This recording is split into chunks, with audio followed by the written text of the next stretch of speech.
Hello friends, আমি জয়া বিকাশ কিচেনে আপনাদের স্বাগত। আজকে আমি একটা নতুন রেসিপি নিয়ে এসেছি। আপনারা দেখুন, আশা করছি ভালো লাগবে। ভালো লাগলে অতি অবশ্যই লাইক, শেয়ার, কমেন্টস করবেন। আর নতুন বন্ধু যদি আমার চ্যানেল থেকে থাকেন, তাহলে আমার চ্যানেলটাকে সাবস্ক্রাইব করে আমার পাশে থাকবেন। তাহলে চলুন, আর পুরনো বন্ধু আপনারা যেমন সাপোর্ট করেন সেভাবেই আমাকে সাপোর্ট করবেন। চলুন তাহলে রেসিপিটা দেখে নেওয়া যাক। এই রেসিপিটা বানানোর জন্য আমি এখানে মটরশুঁটি নিয়েছি, নিয়ে মটরশুঁটির খোসাগুলো আমি ছাড়িয়ে নিয়েছি। নিয়ে এবার 2-3টা আমি লঙ্কা দিয়ে দিচ্ছি এর মধ্যে। দিয়ে এবার ওভেনটাকে অন করে দিচ্ছি, দিয়ে একটা পাত্রে জল নিয়ে জলটাকে বসিয়ে দিয়েছি। দিয়ে এবার ওই কড়াইশুঁটিটা আর লঙ্কাটা একসাথে আমি বয়েল করে নেবো।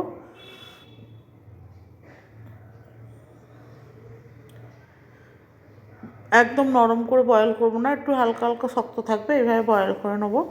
যতক্ষণ বয়েল হচ্ছে ততক্ষণ আমি পরের স্টেপে এসেছি। আমি দুটো গাজর নিয়েছি, ছোটো সাইজের গাজরটাকে একটা গ্রেট মেশিনের সাহায্যে আমি গ্রেট করে নিচ্ছি।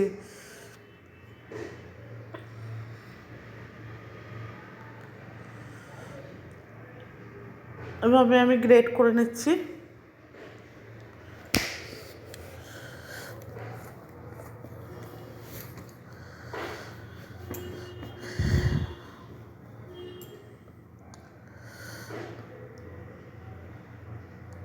আমি ভালোভাবে গ্রেট করে নেবো।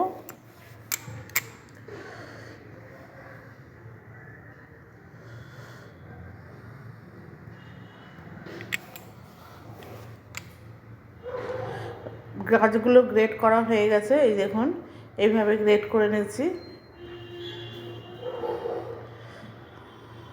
এবারে আমি এখানে 200 গ্রামের মতো পনির নিয়েছি। পনিরটাকেও আমি জল ঝরিয়ে একদম ড্রাই করে নিয়েছি, নিয়ে তারপরে আমি এটাকে গ্রেট করে নিচ্ছি।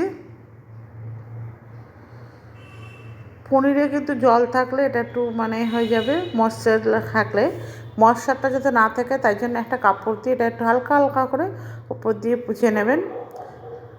পনিরটাকে ভালো করে আমি গ্রেট করছি। এটাকেও আপনারা চাইলে একটা ম্যাশার দিয়ে ম্যাশ করে নিতে পারেন। আমি এখানে গ্রেট করে নিলাম।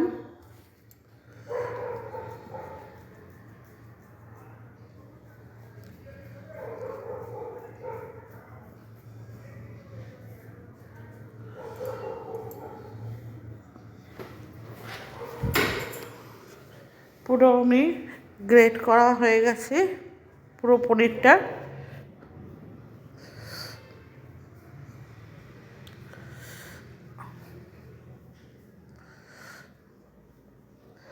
ভালোভাবে গ্রেট করা হয়ে গেছে। এবার আমি এখানে একটা টুকরো আদা নিয়েছি, নিয়ে আদাটাকেও আমি গ্রেট করে নিচ্ছি। আপনারা চাইলে রসুন দিতে পারেন, আমি রসুন দিইনি, আপনারা এখানে রসুনও গ্রেট করে দিতে পারেন। এবার আমি একটা পেঁয়াজ নিয়েছি, সেটাকেও আমি গ্রেট করে নিচ্ছি। আপনারা চাইলে পেঁয়াজটাকে চপড করে ছোটো ছোটো করে চপড করে দিতে পারেন। আমি এখানে পেঁয়াজটাকে গ্রেট করে দিয়েছি।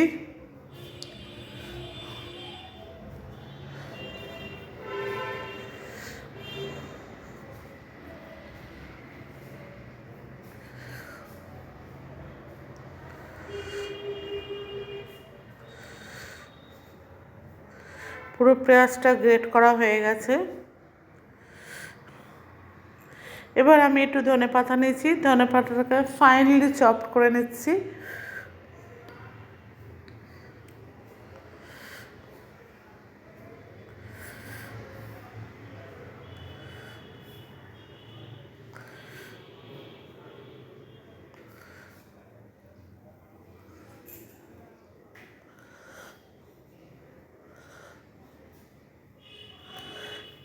নতুন বন্ধু যদি কেউ থেকে থাকেন আমার চ্যানেলে, তাদেরকে অনুরোধ করছি আমার চ্যানেলটাকে সাবস্ক্রাইব করবেন এবং কেউ প্লিজ স্কিপ করে দেখবেন না, এবং পাশে থাকা বেল আইকনটা অতি অবশ্যই প্রেস করবেন, কারণ আমি যখন কোনো ভিডিও আপলোড করব সবার প্রথম আপনাদের কাছে পৌঁছায়। আর পুরনো বন্ধুরা এতদিন যেভাবে সাপোর্ট করেছেন সেভাবেই সাপোর্ট করবেন। ফেসবুক থেকে যদি কেউ দেখে থাকেন তাহলে ফেসবুক চ্যানেলটাকে ফলো করার অনুরোধ রইল। এবার আমি সিদ্ধ করা কড়াইশুঁটি আর কাঁচা লঙ্কাটা এখানে দিয়ে দিলাম। ঝালটা আপনারা আপনাদের পরিমাণ মতো দিয়ে নেবেন বন্ধুরা। এখানে এবার দিয়ে দিচ্ছি হাফ চা চামচের মতো লাল লঙ্কার গুঁড়ো,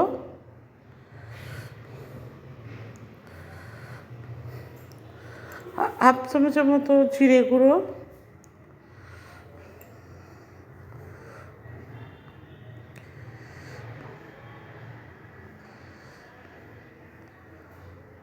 হাফ চা চামচ মতো ধনে গুঁড়ো,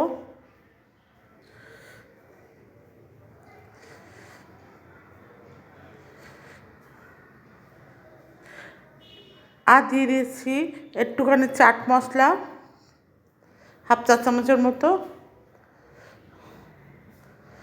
আর দিয়ে দিলাম একটুখানি গরম মশলা।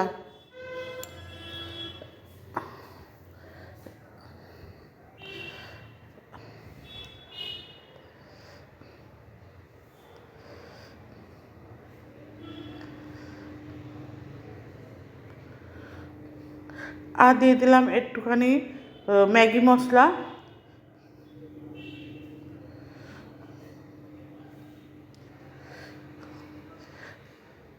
আর এখানে আমি বিট নুন দিয়েছি, যেটা আমি গরম মশলা আর চাট মশলার সাথে মিশিয়ে দিয়েছি।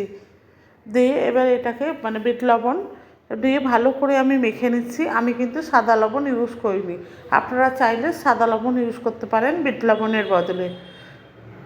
দিয়ে ভালো করে এগুলোকে মেখে নিচ্ছি।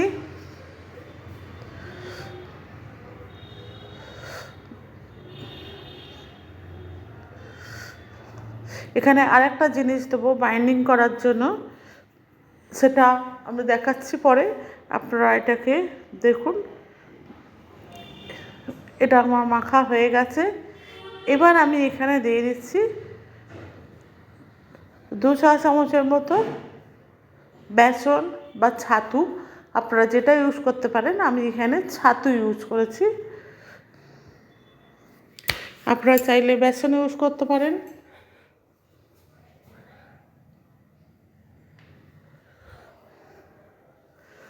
দিয়ে এটাকে ভালো করে আমি মেখে নিচ্ছি। ছাতু বা বেসন ইউজ করলে কী হবে, এটা বাইন্ডিংটা ভালো হবে, সেই জন্য আমি এটাকে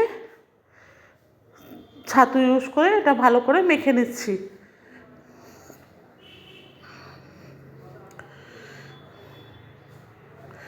দেখুন বন্ধুরা, এটা ভালোভাবে মাখা হয়ে গেছে। এবার দেখুন এটা ছোটো ছোটো করে যাতে বল করা যায় সেইভাবে দেখুন মাখা হয়ে গেছে অলরেডি। এবার আমি ওভেনে একটা কড়াই বসিয়ে দিচ্ছি। কড়াইতে আমি ডিপ ফ্রাই করার জন্য এটা কিছুটা তেল দিয়ে দিচ্ছি। আপনারা আপনাদের পরিমাণ মতো তেল দিয়ে নেবেন। এবার অন্য একটা পাত্রে আমি নিয়ে নিচ্ছি একটুখানি কর্নফ্লাওয়ার, এবং কর্নফ্লাওয়ারের মধ্যে আমি দিয়ে দেবো 1 চা চামচের মতো বিট লবণ আর গোলমরিচের গুঁড়ো মেশানো। দিয়ে একটু জল দিয়ে আমি এটা একটা ব্যাটার বানিয়ে নেব। বেশি মোটা ব্যাটার করব না, একদম হালকা হালকা ব্যাটারটা বানিয়ে নেব।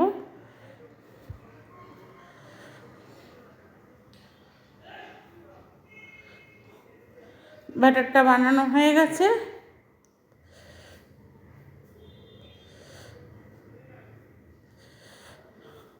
এদিকে আমার কড়াইয়ের তেলটাও গরম হয়ে গেছে। এবার আমি এক একটা বল বানিয়ে এইভাবে ব্যাটারের মধ্যে ডুবিয়ে তেলের মধ্যে দিয়ে দেবো একটা একটা বল।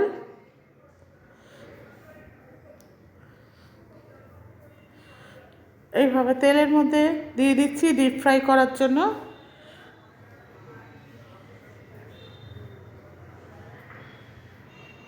এই পনিরের পকোড়া আপনারা বাকি বানিয়ে বিকেলবেলা স্ন্যাক্স হিসাবে বা চায়ের সাথে খেতে পারেন। ভীষণ ভীষণ ভালো লাগে খেতে।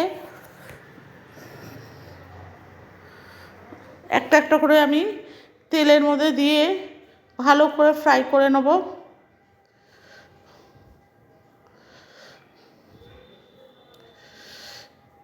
এবার আমি এক পিঠ ভাজা হয়ে গেছে, আমি অপর পিঠটা উল্টে দিচ্ছি।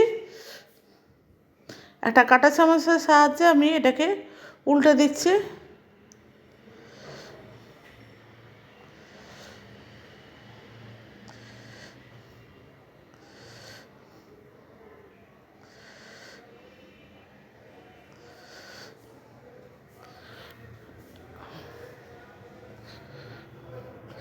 এবার আমি এখানে এটাকে 2 থেকে 10 মিনিট ফ্রাই করব।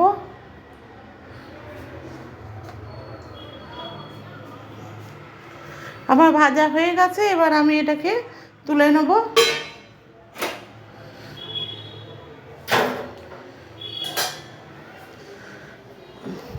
এইভাবে আমি সমস্ত পকোড়াগুলোকে বানিয়ে নেব। একটা প্লেটে আমি তুলে নিচ্ছি সার্ভ করার জন্য। দেখুন কত সুন্দর লাগছে। বন্ধুরা, আজকে এই পর্যন্ত, আবার দেখা হবে অন্য কোনো নতুন রেসিপি নিয়ে। ততদিন পর্যন্ত